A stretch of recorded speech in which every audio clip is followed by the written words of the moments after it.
morning, everyone. Welcome to Daily Faith Builder. Hope you're doing well this morning. Let me ask this question. Are your dreams adequate enough for the God you say you believe in? Are our dreams adequate enough for the God that we say we believe in, trust in? Or have we let worry, anxiety, disappointment, and all the fears that might be coming with this current coronavirus situation, have we let those really rob us of believing and trusting in God and that He has great things for us? Have we let our dreams die, our hope of our good God who will restore our fortunes and has a wonderful inheritance for us? Let's let Psalm 126 encourage us this morning. Let me just read this for us and we'll come back and say a couple things about it. This is one of the Psalms of Ascent, again, that the Jewish people would encourage themselves as they go up to a festival to gather together to worship the Lord. It says this: when the Lord restored the fortunes of Zion, we were like those who dream. When our mouth was filled with laughter, and Lord knows that we need a lot of laughter. Let God's people be filled with joy and laughter. And it goes on, says, in our tongue with shouts of joy. Is God's people, even in times like this, especially, we should be people of laughter and joy, for that's contagious, and boy, how we need it, isn't it? And then they said among the nations, the Lord has done great things for them. The Lord has done great things for us. We are glad. And this is the fullness of this is what Jesus did for us. And the gospel is called the evangelion, the good news. And even in these times, especially, God's people should be the ones rejoicing in what God has done for us, and with the great hope that He will restore fortunes beyond what we could ever imagine. The psalm goes on in verse 4 and says, restore our fortunes, O Lord. Now, many have lost in the midst of even these days right now with oil prices, stock market, and jobs being lost.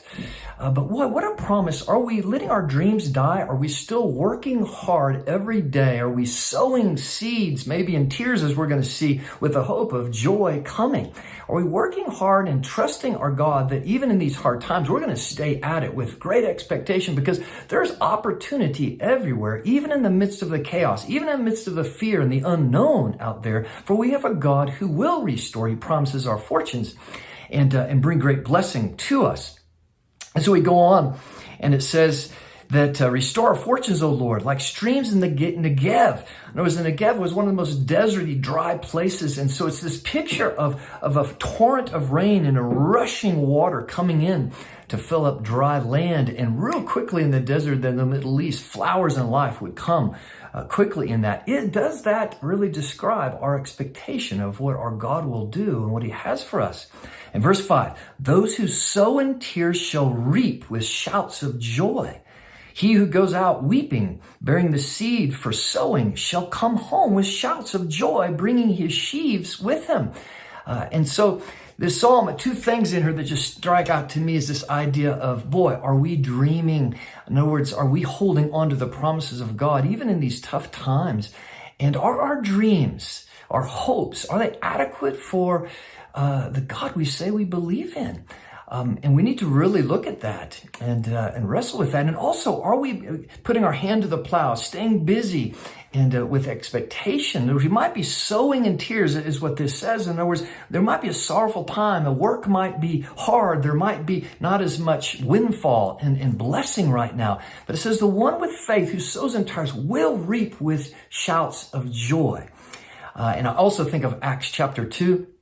And the incredible promise of the new covenant, the promise of God to us is that our sons and daughters will prophesy. There will be this new connection with the voice of God, and that our old men will dream dreams. Our young men will see visions of God. And so I just hope to encourage you here this morning that let's really think about what we dream about. And boy, maybe any visions we have, hope we have, boy, are they founded on the character and the promises of God or on the temporal things of the earth? This is a time of weeding out those things that are not set on the solid rock, but set on sand.